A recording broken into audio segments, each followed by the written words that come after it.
एक गांव में एक हाफिज जी का बलहन तरावी पढ़ावे और नजराना तय की 25,000 रुपया। हाफिज बेचारे खुश हो गए, पढ़ें तरावी। और जब ईद भय तो ईद की जब चांद निकला तो गाँव वाले सुबह हाफिज जी का दिहन रुपया 5,000।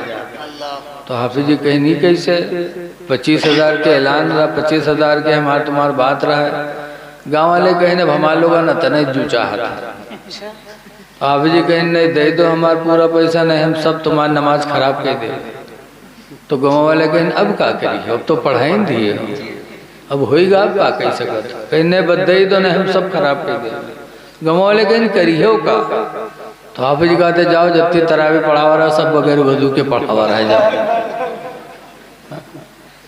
तो ऐसे ऐसे इमाम भी हैं, ऐसे ऐसे गांव के धोखा दे वाले मुक्तदी भी हैं। जो काम करो खुलूसुल इलाहियत के साथ करो। हजरत अबू हुरैरा रज़ी अल्लाह ताला अन्हु रवायत करते हैं कि अल्लाह के रसूल ने फरमाया कि ऐ लोगों, अमल में खुलूस पैदा करो क्योंकि दिलों को परखने वाला बड़ा दाना है। अमल में खुलूस पैदा करो क्योंकि तुमको परखने वाला बड़ा दाना है, यानी बड़ा अक्लमंद है, उससे बड़ा कोई दाना है ही नहीं। तो इसलिए कोई भी काम करो तो दिल में लिल्लाहियत पैदा करो। लेकिन कुछ ऐसे बदनसीब हैं कि जैसे रमजान चांद निकली व 2-3 पत्ता डुप्लीकेट दवा जेब में ढेले हैं और होटल में बगर बगर गबर गबर चाय पी हैं, दाना कहीं है। कोई पूछे अरे यार रमजान चलते हो, अरे देखत नया है यार बीमार देखो दवा काहे धै लेते हैं ताकि लोगन का दिखाई। ऐ लोगो ऐसा न करो, कहीं इस तरह तुम हकीकत में न बीमार बन जाओ। अल्लाह के इताब से बचो। एक नस अगर काम करना बंद कर देती है दिल की तो बताओ मैं छल्ला पड़ा था। एक नस थोड़ी सी पिचक जाए तो फिर जिंदगी खतरे में। हम खुदा से हम बेवफाई कर रहे हैं, दवा न रखो। आज हम सुन्नी हैं और आला हजरत इमाम अहमद रजा के मानने वाले उनके मिशन को भूल गए। आला हजरत बहुत छोटे थे, रमजान का चांद निकला, बहुत खुश हुए और उन्होंने भी रोजा रख लिया। बहुत छोटे थे, उनके अब्बा बहुत खुश हुए कि मेरा बच्चे ने जिंदगी में पहली बार रमजान का रोजा रखा। तो आला हजरत के अब्बा पूरे बरेली में दावत इफ्तारी की बांट दिए कि बरेली वालों आज शाम को मेरे बच्चे अहमद रजा के साथ सबको रोजा इफ्तार करना है। मेरे बच्चे ने सबसे पहला रोजा रखा। ऐलान हो गया, इंतजाम हो रहा है। जोहर का वक्त आया कि आला हजरत के होंठ सूख गए, छोटे बच्चे थे, चेहरे पे परेशानी। एक बाप को औलाद से कितनी मोहब्बत होती है बाप ही जानता है। हर दुख बाप बर्दाश्त करेगा लेकिन अपनी औलाद पर दुख का आना गवारा नहीं करेगा। खुद भूखों मरेगा लेकिन अपनी औलाद को भूखा देखना गवारा नहीं कर सकता। आला हजरत के अब्बा परेशान हो गए तो आला हजरत छोटे थे उठा ले गए कमरे में और उसके बाद दरवाजा बंद किया, खिड़की बंद किया। आला हजरत के अब्बा ने लाके खीर रखा, खीर पिया लिया, पानी रखा, कहा बेटा अभी 5 घंटा रोजा इफ्तारी में बाकी है। बेटा तुम्हारे चेहरे पे बड़ी उदासी है, मैंने दरवाजा बंद कर दिया, खिड़की बंद कर दिया, बेटा खीर खा लो, पानी पी लो। तो आला हजरत ने कहा था अब्बा आपने दरवाजा बंद कर दिया, खिड़की बंद कर दिया कि मैं खीर खाऊं और बरेली वाले हमको न देख पाए। तो अब्बा क्या रोजा मैंने बरेली वालों के लिए रखा है? क्या बात है, क्या बात। अब्बा रोजा मैंने बरेली वालों के लिए नहीं रखा है, जिस खुदा की रजा के लिए मैंने रोजा रखा है वो खुदा बंद कमरे में भी देख रहा है। आला हजरत ने रोजा नहीं तोड़ा, हिम्मत की तो अल्लाह ने मदद फरमाई। यहाँ तक कि शाम को आला हजरत बरेलवी ने सबके साथ रोजा बैठ के इफ्तार किया। क्या बात ऐ लोगों, हम सुन्नी हैं, इमाम अहमद रजा के मानने वाले हैं, तो कम से कम उनकी जिंदगी को भी तो नजरों के सामने रखते हैं। सच्चाई बेशक। रोजा एक मर्तबा बड़ी सख्त गर्मी में पड़ा तो आला हजरत फाजिल बरेलवी रोजा रखने के लिए नैनीताल चले गए। बहुत मुश्किल था बरेली में रोजा रखना, तो आला हजरत फाजिल बरेलवी ने रोजा नहीं छोड़ा और रोजा रखने के लिए 1 महीना तक आला हजरत नैनीताल में पड़े रहे। और हम उनके मानने वाले हैं, इसलिए गुजारिश है कि पहचान पैदा करो जी। आज बहुत से लोगों से कहा भैया दाढ़ी रखाए लो, तो कहा थे अरे मौलाना साहब अंदर से हमारा सब इस्लाम भरा है, क्या बात। अंदर सब हमारा दिल बिल्कुल नूर नला नूर है, तो अंदर से बढ़िया बाहर, अंदर है तो बाहर भी बढ़िया बनाओ। क्या बात है। वरना तो ऐसे है ना कि घर बनाओ, घर सजाए लो, पुताई करवा लो, पुट्टी करवा लो, घर में कालीन बिछा दो, कुमकुमा लगा दो, सब लगाए दो, और जाओ पीर साहब का बुला लो दिखावे खातिर या दुआ करावे खातिर। तो जब पीर साहब आवे और मुहारे में या कौन लड़का से हगाए दे, अंदर तो जगमगात है और मुहारे में कोई लड़का से हगाए दे, तो पीर साहब अंदर जाएंगे, दरवाजे ही से देख के थू थू करके निकल जाएंगे वापस। तो अंदर तो बहुत अच्छा तुम कह रहे हो, लेकिन तुम्हारे चेहरे पे दाढ़ी नहीं है, मोछ है। हजरत मुगीरा इब्ने शोबा रदी अल्लाह अन्हु सहाबी रसूल हैं, नबी के पास आए और उनकी मोछें इतनी बड़ी थी कि होंठ ढके थे। अल्लाह के रसूल ने फरमाया मुगीरा इन मोछ के बालों में भी बीमारियां होती हैं, तुम पानी पियोगे बीमारी अंदर जाएगी, मोछ के बालों को कतरो। कहा या रसूल अल्लाह घर पे जाके कतर लूंगा। अल्लाह के रसूल ने फरमाया नहीं नहीं मेरे सामने कतरो। क्या बात है, क्या बात। सरकार ने मुगीरा बिन शोबा की मोछ के बालों को अपने सामने कतरवा दिया जी। तो हम जाहिर से भी अल्लाह के फरमा बरदार बने और अंदर से भी अल्लाह के फरमा बरदार बने, बेशक बेशक। जाहिर बातिन यकसा हो जी। अल्लाह के नबी फरमाते मन सल्ला सलावातिल खम्सा, जिसने 5 वक्त की नमाज़ें अदा की, वदआ लिल वालिदैन, सुभान अल्लाह, और 5 नमाजों के बाद माँ बाप के लिए दुआएं मांगी, जी। तो हुजूर फरमाते फ़क़द अद्दा अल्लाह, तो उसने अल्लाह के हक को अदा कर दिया। क्या बात, क्या बात। वह हक़ वालिदैहि, और अपने माँ बाप के हक को भी अदा कर दिया।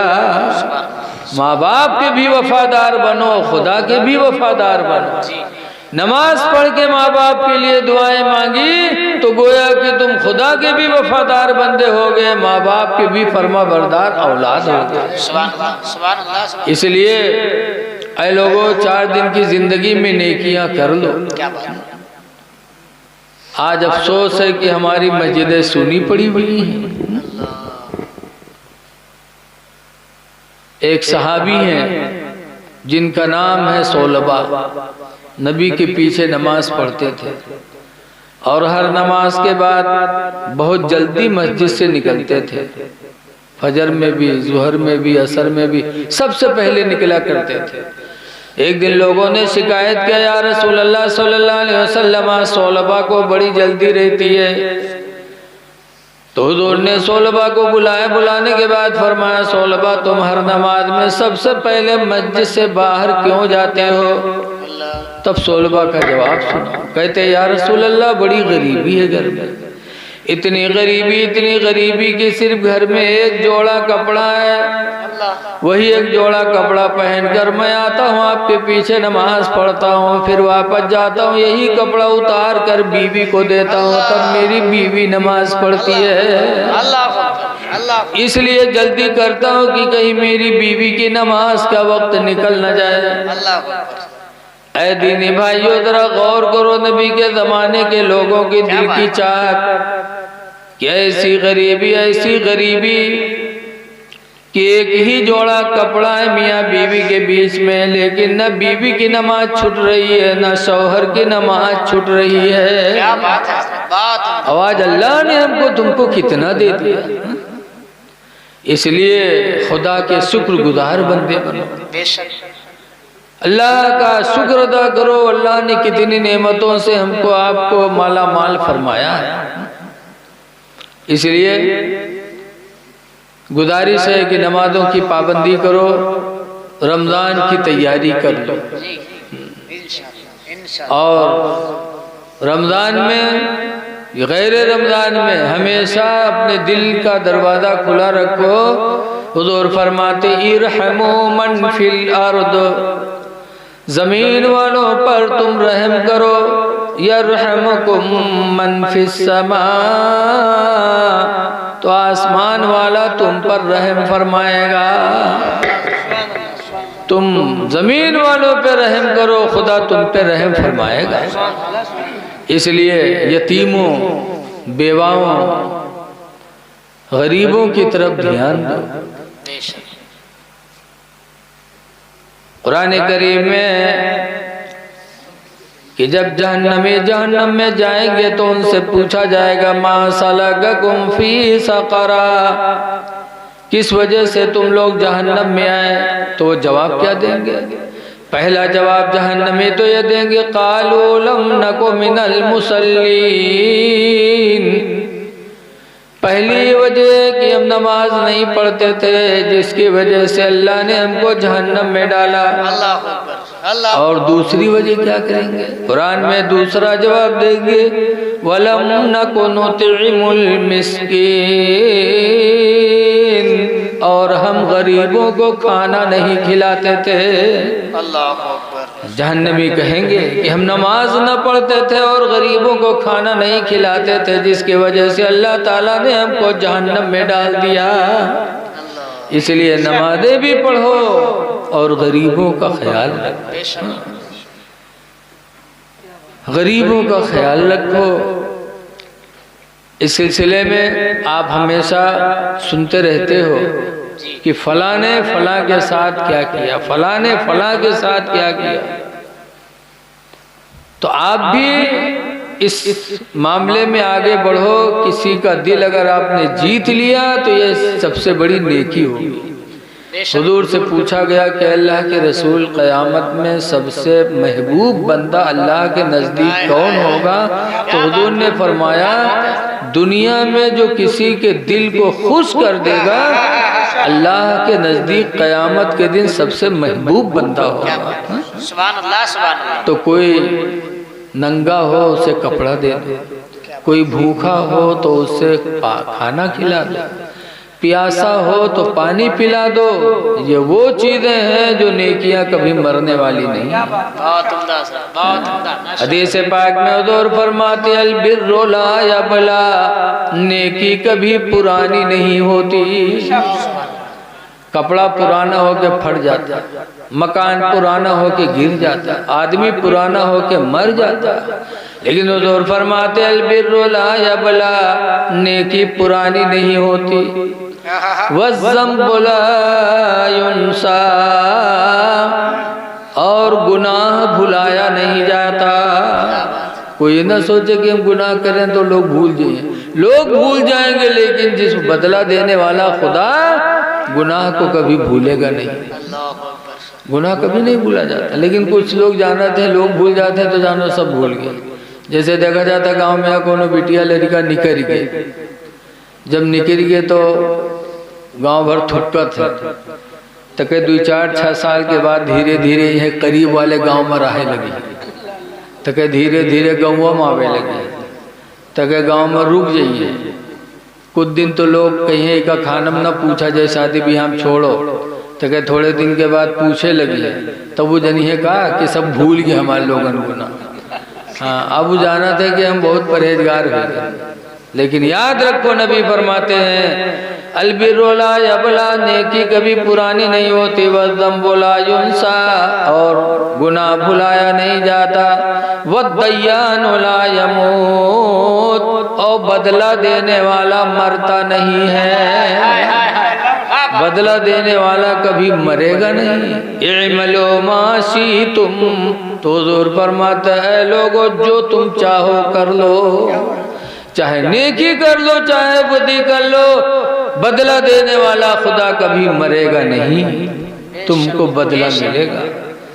इसलिए मुफ्ती आदम नानपारा का यह शेर नजरों के सामने रखो। हजरत कहा करते थे हमेशा के लिए रहना नहीं सुधार फानी में, हमेशा के लिए रहना नहीं इस दार फानी में, कुछ अच्छे काम कर लो चारों दिन की जिंदगानी में, कुछ अच्छे काम कर लो चारों दिन की जिंदगानी में, और जो जीते हो तो इस दुनिया में कोई काम कर जाओ, जो जीते हो तो इस दुनिया में कोई काम कर जाओ, खुदा तौफीक दे तो खिदमत इस्लाम कर जाओ, खुदा तौफीक दे तो मसलके आला हजरत जश्न ईद मिलादुन नबी, जश्न ईद मिलादुन नबी, सरकार की आमद। माशाअल्लाह। तो मैंने बैठते ही बैठते कहा था कि अल्लाह कुरान में फरमाता है नबी की बीवियों तुम्हारी तरह दुनिया की कोई औरत नहीं हो सकती। क्या बात है। रसूलुल्लाह सल्लल्लाहु अलैहि वसल्लम की बीवियों का मकाम अल्लाह ने बड़ा बुलंद फरमाया। अल्लाह सुभान अल्लाह। ये हमारी माँ बहनों के दर्जात भी कई तरह के होते हैं। जब ये बचपना इनका होता है तो इन बच्चियों की वजह से अल्लाह की तरफ से रोजाना घर में रहमतें नाजिल होती, और जब ये जवान हो के किसी घर में कदम रख देती तो इनके कदमों की बरकत से घर मिसले जन्नत हो जाता। क्या बात है, क्या बात है। और जब ये औलाद जन्म देती, औलाद की माँ बन जाती तो इनके औलाद की जन्नत इनके कदमों के नीचे हो जाती। हमारी माँ बहनों ने इस रूए जमीन पर बड़ा काम किया। आप देखो हजरत नूह अलैहिस्सलाम, नूह अलैहिस्सलाम पैगंबर थे, लेकिन इनकी बीवी मोमिना नहीं थी, मुसलमान नहीं थी इनकी बीवी नूह अलैहिस्सलाम की। तो पैगंबर थे, 950 बरस तबलीग किया, लेकिन और तो और इनकी औलाद भी ईमान नहीं लाई नूह अलैहिस्सलाम। क्यों? बीवी मोमिना नहीं थी। हजरत अनस की माँ उम्मे सुलैम ऐसी नबी की चाहने वाली थी कि एक दिन हुजूर उनके घर में सो रहे थे चमड़े के बिस्तर पे, तो पसीना हुजूर के बदन का बहा, तो उम्मे सुलैम पसीना पोंछ पोंछ के शीशी में रखने लगी। क्या बात है हज़रत, क्या बात। हुजूर की आंख खुली, पूछा मा तफ़अली या उम्मा सुलैम, उम्मे सुलैम क्या करती हो? तो कहा नजालो अर्क़का फी तीबिना, हम आपका पसीना ले जाकर अपने खुशबू में लगाते हैं, खुशबू में मिलते हैं। उम्मे सुलैम सहाबिया नबी का पसीना लेकर घर गई। इतने में एक दुल्हन की शादी हुई। जब शादी हुई तो उम्मे सुलैम ने उस दुल्हन को इतर नहीं लगाया, बल्कि जो नबी का पसीना रखी थी वही पसीना ले जाके दुल्हन को लगा दिया। रवायतों में कि नबी के पसीने की वजह से वो दुल्हन महकी, ऐसी महकी, ऐसी महकी कि जिंदगी भर महकती रही। क्या बात। फिर उस दुल्हन से जो लड़के पैदा हुए वो लड़के भी जिंदगी भर महके, फिर लड़कों के लड़के महके। लिखा है रवायतों में कि नबी के पसीने की वजह से उस दुल्हन की 7 नस्लों तक खुशबू बरकरार रही। 7 नस्ल कितनी होगी, क्या बात है। ये नबी का पसीना। और जौन हमरे तुमरे में यहाँ बैलवे कहा था नूह इंसान हम इंसान, इन्हू के पसीना कोई लगाई और जो के लगाए दे हैं वो खुशबूदी की गंधाई बताओ। नबी का मर्तबा बड़ा बुलंद। बहरहाल वो उम्मे सुलैम ने जब दुल्हन को पसीना लगाया, महकी आला हजरत फरमाते हैं कि वल्लाह जो मिल जाए मेरे गुल का पसीना, वल्लाह जो मिल जाए मेरे गुल का पसीना, मांगे न कभी इतरू न फिर चाहे दुल्हन फूल। तो उम्मे सुलैम नबी से इतनी मोहब्बत करती थी, मोमिना थी, तो इनकी गोद का पला हुआ बच्चा अनस ऐसे खुश नसीब सहाबी निकले कि 10 साल तक रसूलुल्लाह की गुलामी में, मुसलसल 10 साल तक रसूलुल्लाह की खिदमत करते रहे, वजू का पानी देते थे, खिदमत करते थे। तो जब माँ नेक होती है तो औलादे अच्छी होती है, और खुश नसीब है वो जिसके घर में औलाद पैदा हो। हजरत उमर फारूक आदम के पतोइया का इंतकाल हो गया, अब्दुल्ला की बीवी का। तो हजरत अब्दुल्ला ने कहा कि अब मैं शादी नहीं करूँगा, ऐसे ही जिंदगी गुजार लूंगा। तो अब्दुल्ला की बहन हजरत हफ्सा रसूलुल्लाह के निकाह में थी। हफ्सा ने कहा अब्दुल्ला शादी कर लो, दूसरा निकाह कर लो ताकि बच्चे पैदा हो, क्योंकि मैंने रसूलुल्लाह से हदीस सुनी है कि हुजूर फरमाते हैं कि जब जिससे कोई बच्चा पैदा होता है तो बच्चा जिंदगी में जितनी बार सांसें लेता है उतनी नेकियां उसके माँ बाप को मिलती रहती हैं। शादी कर लो अब्दुल्ला ताकि नेकियों का खजाना तुम्हारे पास जमा हो जाए। पता चला कि जब औरतें अच्छी होती हैं तो घर का माहौल अच्छा होता है। हमारी माँ बहनों के हाथ में शौहर की लगाम, चाहे तो शौहर को लाखैरा बना दे और चाहे तो दीनदार बना दे। क्या बात है हजरत, क्या बात है। इसलिए हमारी माँ बहनों को चाहिए कि अपने आदमी को भी दीनदार बनाए। कहते जब तक दाढ़ी न रखाई हमसे तुम बोल नहीं सकते। तो बताओ कौन है में ऐसा नौजवान है जो दाढ़ी न रखा जी। ऐसे कहते हैं हम उस वक्त तुमको खाना बना के खिलाएंगे जब तुम जमात से नमाज पढ़ोगे। क्या बात है, वरना हम तुमको खाना नहीं खिलाएंगे, हम नहीं बनाएंगे तुम्हारे लिए खाना। तो हो इंशाअल्लाह उम्मीद है कि शौहर नमाजी हो जाएगा।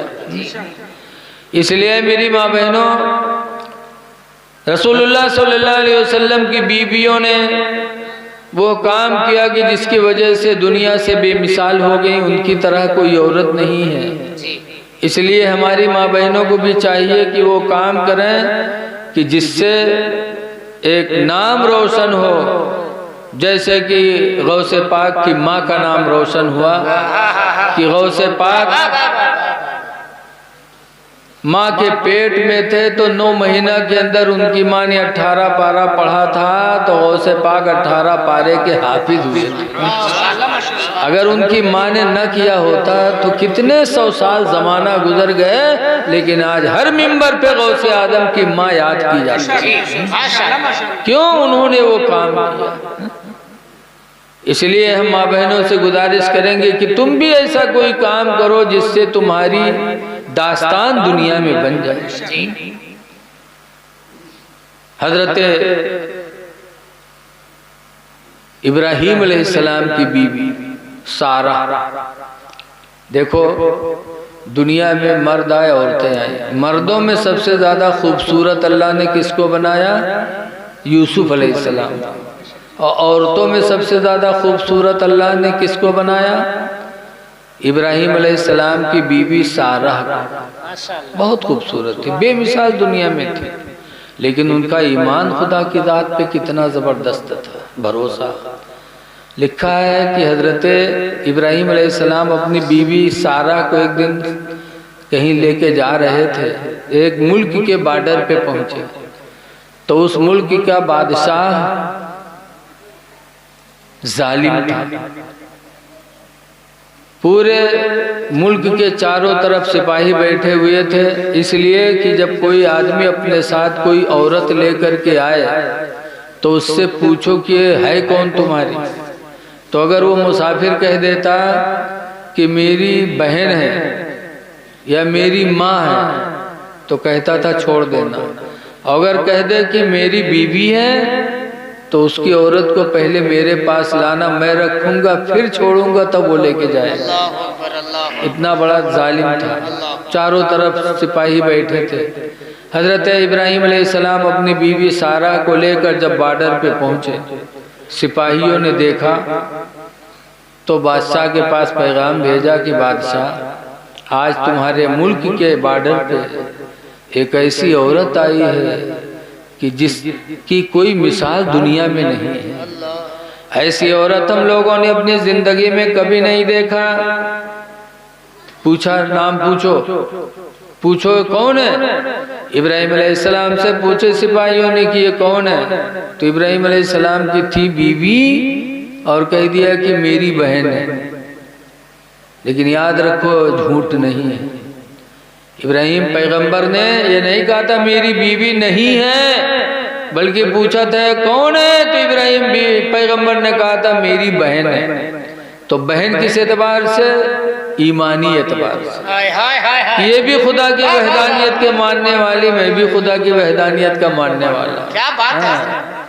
तो इन्होंने इस एतबार से बहन कह दिया, लेकिन इतनी खूबसूरत थी कि बादशाह ने जब सुना कि बहन है तब भी कहा नहीं उसको मेरे पास भेजो।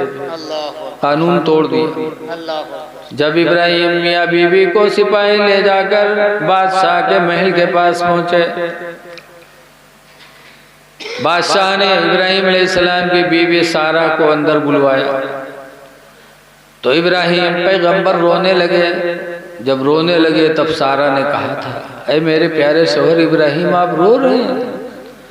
कहा क्यों न रो, बादशाह जालिम है, तुमको अंदर बुला रहा है, खुदा जाने तुम्हारी इज्जत व आबरू पे हमला न करे, इसलिए मैं रो रहा हूँ। तब सारा का भरोसा देखो, मेरी माँ बहन है।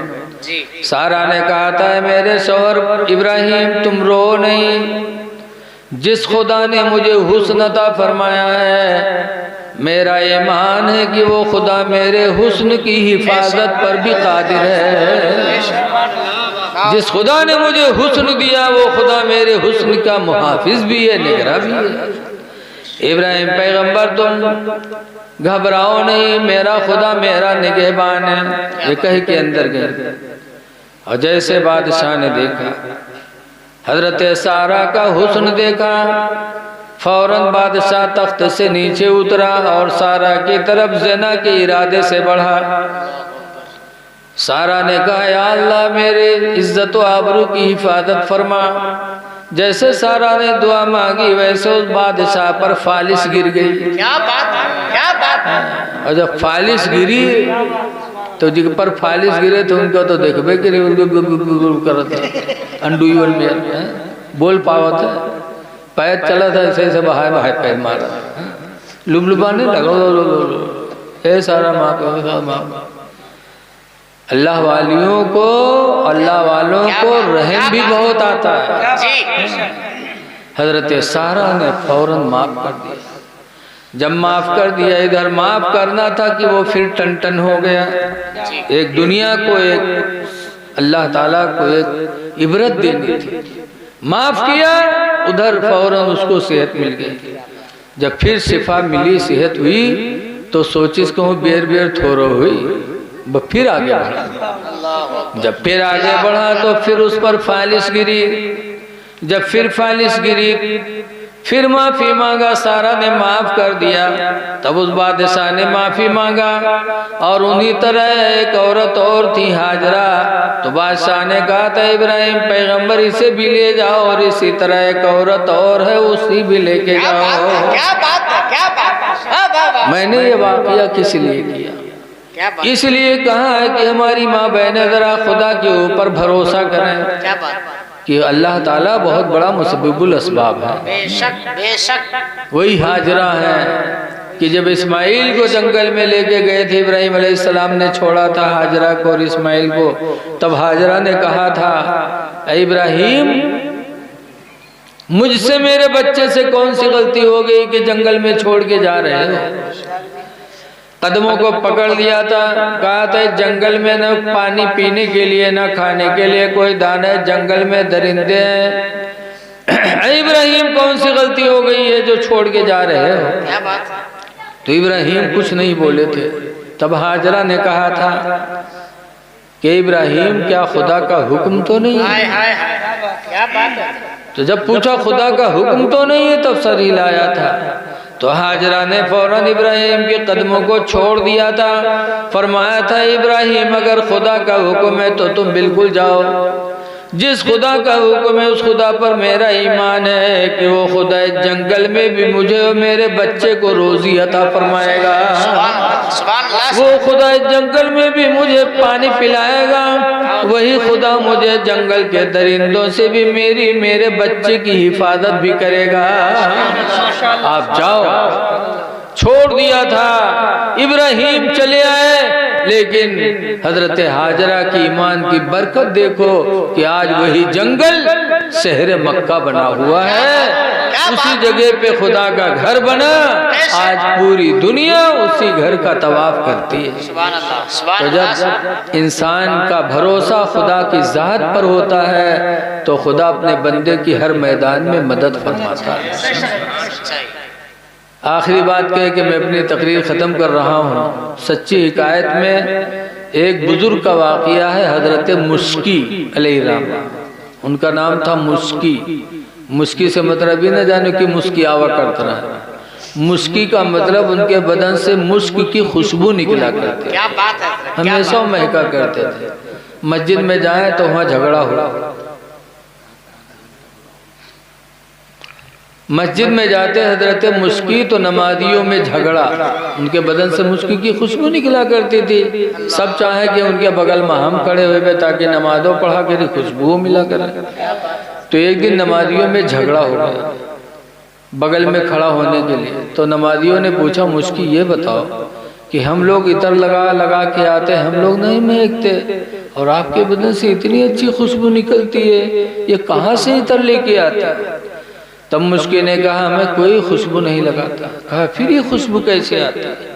तो कहती इसकी बहुत बड़ी दास्तान है। कहा क्या है? तब बताया कि मेरे अब्बा बहुत गरीब थे, गरीबी की वजह से मुझे कपड़े की दुकान पे नौकर रख दिया था। मेरी रेखें आ रही थी। कपड़ा मालिक मुझसे कपड़े का काम लेता था। एक दिन एक बुढ़िया अपनी बहू के लिए कपड़ा लेने आई और उसने मेरे मालिक से कहा कि मुझे अपनी बहू के लिए कपड़ा लेनी है, बहू घर में है, चंद थान फला फला मुझे दे दो और इस बच्चे को दे दो। बच्चा लेके घर चले।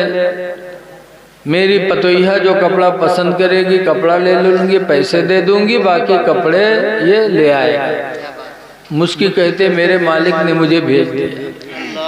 कपड़ा लाद के जब उसके घर में पहुंचा और कपड़ा फैला के बैठा, बुढ़िया ने अपनी पतोहिया को बुलाया। मुस्की कहते मेरी जवानी शुरुआत का आलम था, रेखें निकली थी, अल्लाह ने खूबसूरत भी बनाया था। उसकी बहू जब कपड़ा लेने घर में आई और उसने मुझे देखा तो उसके दिल के इरादे गंदे हो गए और कपड़ा अलग ही उसके इरादे गंदे हुए और मुझसे गुनाह की तालिबा होने लगे। अब वह कपड़ा कपड़े रहेगा, कुछ दूसरे हुए लागे। कहते हैं कि वो नौजवान औरत खंजर लेके आई, कहने लगी कि मुझसे तुम सोहबत करो वरना तुम्हें मार देंगे। मैंने कहा अल्लाह की बंदी तुम मुझे न बर्बाद करना, खुद बर्बाद हो, जो कपड़ा लेना हो ले ले, मुझे अल्लाह वास्ते छोड़ दे। लेकिन उस औरत ने कहा मैं तुम्हें मार दूंगी। फरमाते मैंने दिल ही दिल में खुदा को याद किया कि या अल्लाह जान बचाना भी ज़रूरी है और इज्जत और गुनाह से बचना भी ज़रूरी है। या अल्लाह कोई सूरत पैदा कर दे कि मेरी जान भी बच जाए और मैं गुनाह से भी बच जाऊं। दिल ही दिल में सोचा, कोई सूरत नजर नहीं आई। इतने में मुझे पैखाना लगा, तो मैंने कहा भाई मुझे पैखाना लगा है, मुझे पैखाना कर लेने दो, फिर जो तुम्हारी मर्जी होगी करना। तो वो औरत खंजर लिए लिए कहते मुझे पैखाना लेके गई, लेटरिंग में बाहर खड़ी थी, मैं लेटरिंग कर रहा था और दिल ही दिल में सोच रहा था कि आज अगर मेरा चेहरा खूबसूरत न होता तो ये औरत मुझे ज़िना की दावत न देती। इस खूबसूरती की वजह से आज मुझे गुनाह की दावत मिल रही है। मुझके कहते हैं मैंने सोचा, फिर जो पैखाना मैंने किया था उसे पैखाने को उठाकर दोनों हाथों से मैंने चेहरे पे लगा लिया, बदन पे लगा लिया। फिर उसके बाद जो मैं निकला तो औरत जो मुझसे मिलने के लिए खड़ी थी उसने देखा तो चिल्ला के भगी, कहा भगा भगा, कोई सीढ़ी पागल है जो यहाँ चला आया। मैं वहां से घर आया, घर पे नहाया, कपड़ा बदला और वज़ू बना के 2 रकात नमाज पढ़ी। और नमाज पढ़ने के बाद मैं रो रहा था, या अल्लाह तेरा शुक्र है कि तूने मुझे ज़िना से भी बचाया और ऐ परवरदिगार तूने मेरी जान भी बचा लिया। या अल्लाह तेरा शुक्र है। तब मुश्की कहते हैं कि एक आवाज़ मैंने सुनी, गैबी आवाज़ आने लगी कि मेरे बंदे तूने मेरे लिए अपने चेहरे को गंदा किया, बदन को गंदा किया है। ऐ मेरे बंदे मैं अपने इज्जत और जलाल की कसम खा के कहता हूँ कि जब तूने मेरे लिए अपने को गंदा किया तो तेरी पूरी जिंदगी तक तेरे बदन में हम मुश्क की खुशबू पैदा करते रहेंगे। तभी से नारे रिसालत मस्तके आला हजरत असमते औलियाए कराम, तभी से मेरे बदन में मुश्क की खुशबू आती रहती है। ऐ लोगों, पता चला कि जब इंसान अल्लाह को राज़ी करने का इरादा करता है तो अल्लाह ताला उसे ऐसी इज्जत देता है कि दुनिया में कहीं मिल नहीं सकती। क्या बात। इसलिए ऐ लोगों, हर वक्त दिल में यह अहद करो कि हम खुदा को राज़ी करेंगे तो अल्लाह ताला हर मैदान में आपको कामयाबी देता चला जाएगा। बेशक आज ये मजलिस शब बारात के बाद ही रखी गई है। आखिरी बात कह के भाई वो कहा था, लेकिन हजरत का हुक्म है इसलिए एक बात और उसी में जोड़ रहा हूँ कि एक ज़माना गुजर गया, हजरत हमजा वैसे करनी के नाम से फातिहा होती चली आई है। हजरत हमजा वैसे करनी ये कर्न में रहते थे, नबी का ज़माना पाया, नबी से मोहब्बत की ईमान लाए लेकिन नबी को देख न पाए। बहुत दिल चाहा, लेकिन जब जब इरादा किया तो माँ अकेली थी। दिल में सोचने लगे कि अगर मैं मदीना जाऊंगा, पैदल का ज़माना है, काफ़ी दिन लगेंगे। इन दिनों में अगर मेरी माँ बीमार हो गई तो मेरी माँ का इलाज कौन कराएगा? अगर मेरी माँ को कोई ज़रूरत हुई तो मेरी माँ की ज़रूरत कौन पूरी करेगा? अगर हुजूर को देखने मदीना न जाऊंगा तो अल्लाह इसके बारे में मुझसे सवाल नहीं करेगा, लेकिन अगर माँ को तकलीफ़ हो गई तो माँ के बारे में मैं हर जगह अल्लाह से जवाब देने वाला बनूंगा। इसलिए मदीना नहीं गए और हुजूर का विसाल हुआ। लेकिन जब हुजूर का विसाल हुआ तो हजरत अली, हजरत उमर पास में थे, तो हुजूर ने फरमाया था इन्ना रजुलन खैरुम मिनत ताबिईन। ऐ मेरे सहाबा सुन लो, ताबिईन में एक आदमी बहुत बेहतर है, युकालु लहू उवैस, जिसको उवैस करनी कहते हैं लोग। वकान बिही बियादुन, और उसको सफेद दाग था। लाकिन यशफाहुल्लाहु बिखिदमत उम्मिही, लेकिन अल्लाह ने माँ की खिदमत की वजह से उसे शिफा अता फरमा दिया। ऐ मेरे सहाबा, फलम्मा अमरूहु इस्तगफिरूहु लकुम, तो ऐ मेरे सहाबा जब उनके पास पहुंचना तो अपने बख्शिश की दुआ करवा लेना और मेरा पैराहन दे देना और मेरा सलाम पहुंचा देना। हुजूर का विसाल हो गया। हुजूर के विसाल के बाद 10 साल तक हजरत अली, हजरत उमर, हजरत अवैस करनी को तलाश करते रहे। 10 साल के बाद अरफात के मैदान में हजरत अली को अवैस करनी मिल गए, बकरियां चराते गए। हुजूर का सलाम पेश किया और हुजूर का पैराहन दिया तो हजरत अवैस करनी की आंखों में खुशी के आंसू आ गए। तो हजरत अली पूछते हैं, वैस ये बताओ कि हम लोग जिंदगी भर हुजूर के साथ रहे, हम सब सहाबा साथ में रहे, लेकिन वक्त विसाल हुजूर ने किसी को याद नहीं किया, याद सिर्फ तुमको किया। तुमको सलाम भी पेश किया, अपना पैराहन भी दिया, किसी सहाबी को याद नहीं किया। वैसे करने ये बताओ कि तुम्हारे अंदर वो नेकी कौन सी है, कौन सी नेकी जिसकी बुनियाद पे अल्लाह के रसूल ने वक्त विसाल तुमको याद किया है। तब वैसे करनी रोने लगे, कहने लगे, अली मेरे अंदर कौन सी नेकी हो सकती है, मैं तो इतना बदनसीब निकला कि बूढ़ी माँ की खिदमत की वजह से रसूलुल्लाह के चेहरे की जियारत करके सहाबी न बन पाया। बारहा इरादा किया कि चला जाऊं मदीना, हुजूर को देखकर सहाबी बन जाऊं, लेकिन अली माँ की वजह से मैं जा न सका, मेरी माँ अकेली रहती थी। तो हजरत अली कहते हैं, वैसे करनी तुम्हारी माँ की खिदमत ही ऐसी बड़ी नेकी थी जिसकी बुनियाद पे रसूलुल्लाह ने वक्त विसाल तुम्हें याद फरमाया।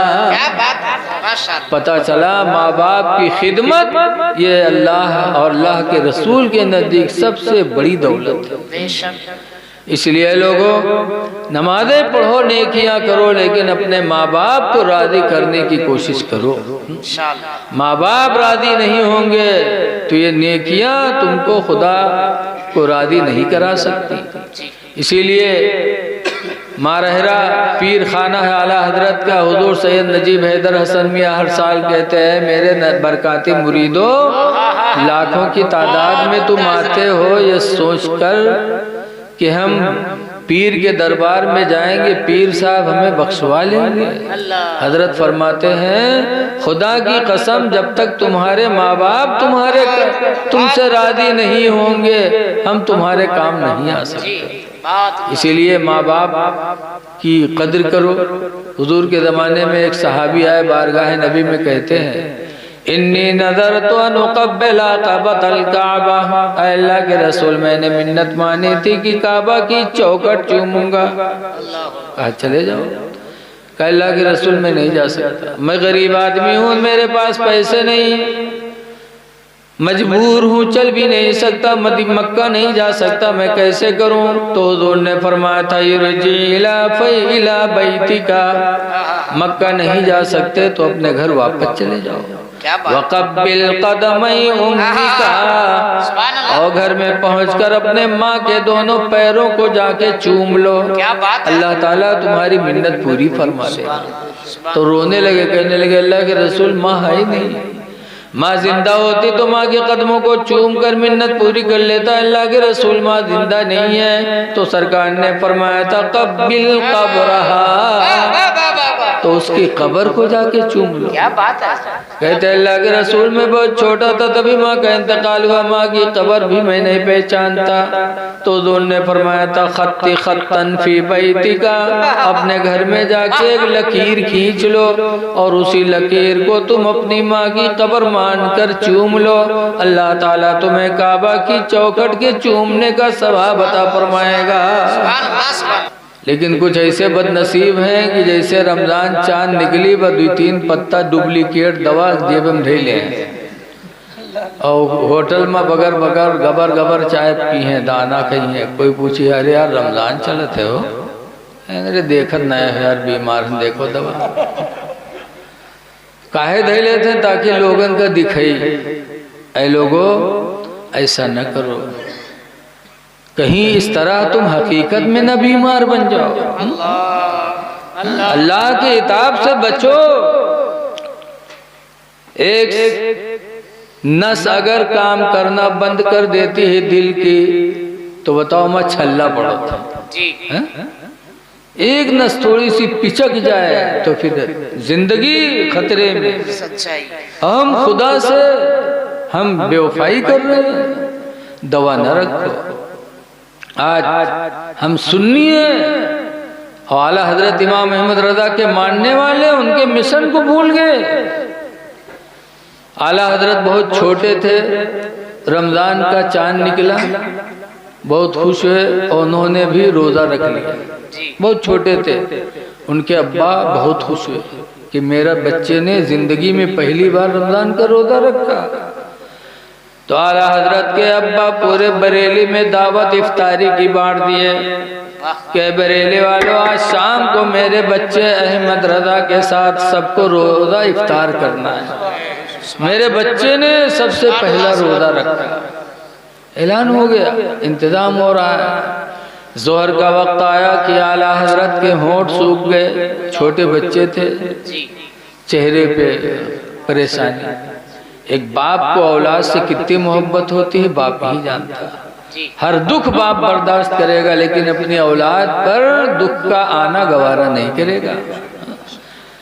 खुद भूखों मरेगा, लेकिन अपनी औलाद को भूखा देखना गवारा नहीं कर सकता।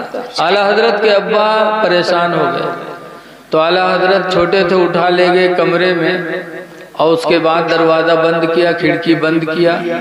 और आला हजरत के अब्बा ने लाके खीर रखा, खीर पिया लिया, पानी रखा, कहा बेटा अभी 5 घंटा रोजा इफ्तारी में बाकी है। बेटा तुम्हारे चेहरे पे बड़ी उदासी है, मैंने दरवाज़ा बंद कर दिया, खिड़की बंद कर दिया, बेटा खीर खा लो, पानी पी लो। तो आला हजरत ने कहा था अब्बा आपने दरवाज़ा बंद कर दिया, खिड़की बंद कर दिया कि मैं खीर खाऊं और बरेली वाले हमको न देख पाए। तो अब्बा क्या रोजा मैंने बरेली वालों के लिए रखा है? क्या बात है, क्या बात। अब्बा रोजा मैंने बरेली वालों के लिए नहीं रखा है, जिस खुदा की रजा के लिए मैंने रोजा रखा है वो खुदा बंद कमरे में भी देख रहा है। सुभान अल्लाह, सुभान अल्लाह। आला हजरत ने रोजा नहीं तोड़ा, हिम्मत की तो अल्लाह ने मदद फरमाई। यहाँ तक कि शाम को आला हजरत बरेलवी ने सबके साथ रोजा बैठ के इफ्तार किया। ऐ लोगों हम सुन्नी हैं, इमाम अहमद रजा के मानने वाले हैं, तो कम से कम उनकी जिंदगी को भी तो नजरों के सामने रखें। रोजा एक मर्तबा बड़ी सख्त गर्मी में पड़ा, तो आला हजरत फाजिल बरेलवी रोजा रखने के लिए नैनीताल चले गए। बहुत मुश्किल था बरेली में रोजा रखना, तो आला हजरत फाजिल बरेलवी ने रोजा नहीं छोड़ा और रोजा रखने के लिए 1 महीना तक आला हजरत नैनीताल में पड़े रहे। और हम उनके मानने वाले हैं, इसलिए गुजारिश है कि पहचान पैदा करो जी। आज बहुत से लोगों से कहा भैया दाढ़ी रखाए लो, तो कहा थे अरे मौलाना साहब अंदर से हमारा सब इस्लाम भरा है, अंदर सब हमारा दिल बिल्कुल नूर नला नूर है, तो अंदर से बढ़िया बाहर, अंदर है तो बाहर भी बढ़िया बनाओ। क्या बात है। वरना तो ऐसे है ना कि घर बनाओ, घर सजाए लो, पुताई करवा लो, पुट्टी करवा लो, घर में कालीन बिछा दो, कुमकुमा लगा दो, सब लगाए दो, और जाओ पीर साहब का बुला लो दिखावे खाते या दुआ करावे खाते। तो जब पीर साहब आवे और मुहारे में या कौन लड़का से हगाए दे, अंदर तो जगमगात है और मुहारे में कोई लड़का से हगाए दे, तो पीर साहब अंदर जाएंगे, दरवाजे ही से देख के थू थू करके निकल जाएंगे वापस। तो अंदर तो बहुत अच्छा तुम कह रहे हो, लेकिन तुम्हारे चेहरे पे दाढ़ी नहीं है, मोछ है, हज़रत मुगीरा इब्न शोबा रज़ी अल्लाह अन्हु सहाबी रसूल हैं, नबी के पास आए और उनकी मोछें इतनी बड़ी थी कि होंठ ढके थे। अल्लाह के रसूल ने फरमाया, मुगीरा इन मोछ के बालों में भी बीमारियां होती हैं, तुम पानी पियोगे बीमारी अंदर जाएगी, मोछ के बालों को कतरो। कहा या रसूल अल्लाह घर पे जाके कतर लूंगा। अल्लाह के रसूल ने फरमाया, नहीं नहीं मेरे सामने कतरो। क्या बात है, क्या बात है। सरकार ने मुगीरा बिन शोबा की मोछ के बालों को अपने सामने कतरवा दिया। जी तो हम जाहिर से भी अल्लाह के फरमा बरदार बने और अंदर से भी अल्लाह के फरमा बरदार बने। और हजरत अली ने नमाज असर पढ़ी। आला हजरत इसी को फरमाते हैं कि सूरज उल्टे पाँव पलटे, चांद इशारे से हो चाक। उंगली का इशारा किया तो डूबा हुआ सूरज वापस आ गया। आवाज कुछ कहा थे, उन्होंने इंसान हम इंसान, और ये अपने मेहरुआ बुलाओ थे पूरे हाथ से, तो मेहरुआ नहीं आवत भले यहाँ तो जात वहार है। और नबी उंगली का इशारा किया तो डूबा हुआ सूरज वापस आ गया। फिर नबी की तरह कोई हो सकता है? जब नबी की बीवियों की तरह कोई नहीं हो सकता तो नबी की तरह कैसे हो सकता है? बड़ी बात है। हदीस कुरान करीम में अल्लाह फरमाता, या निसा नबी, ऐ नबी की बीवियों, लस्तुन्ना काहदिम मिनन निसा, हरगिज़ हरगिज़ तुम्हारी तरह दुनिया की कोई औरत नहीं हो सकते। वो औरतें जो आम औरत थी लेकिन नबी का दामन मिल गया तो उनकी तरह दुनिया की कोई औरत नहीं, तो नबी की तरह उम्मती कैसे हो सकता है? तो इशारा किया तो सूरज पलटा। सूरज उल्टे पाँव पलटे, चांद इशारे से हो चाक। कुरान में है, अल्लाह फरमाता, इक़्तरबतिस्साअह, क़यामत करीब है, वंशक़्क़ल क़मरो, और चांद फट गया। मक्का के लोगों ने कहा था आप नबी हैं? कहा नबी वो होता है जो कोई मोजिज़ा दिखाता है, आप कोई मोजिज़ा दिखाओ। तो कहा क्या मोजिज़ा दिखाएं? तो अरब वालों ने कहा कि आप ये चांद निकला है ना, इसको दो टुकड़ा कर दो तो हम मान लेंगे कि आप नबी हैं। हुजूर ने इशारा फरमाया तो लिखा है तफसीरों में और कुरान में भी कि आधा चांद वहीं लगा रह गया और आधा चांद मक्का में एक पहाड़ है जिस पहाड़ का नाम है बू कुबैस, उस बू कुबैस पहाड़ी पे आधा चांद का टुकड़ा आके रख गया। कुरान में वंशक़्क़ल क़मरो, चांद दो टुकड़े हो गए। तो सूरज उल्टे पाँव पलटे, उल्टे पाँव डूबा और फिर निकला, इसी को कह गया और फिर आया। सूरज उल्टे पाँव पलटे, चांद इशारे से हो चाक। अवंधे नजदी देख ले, ताकत रसूलुल्लाह की।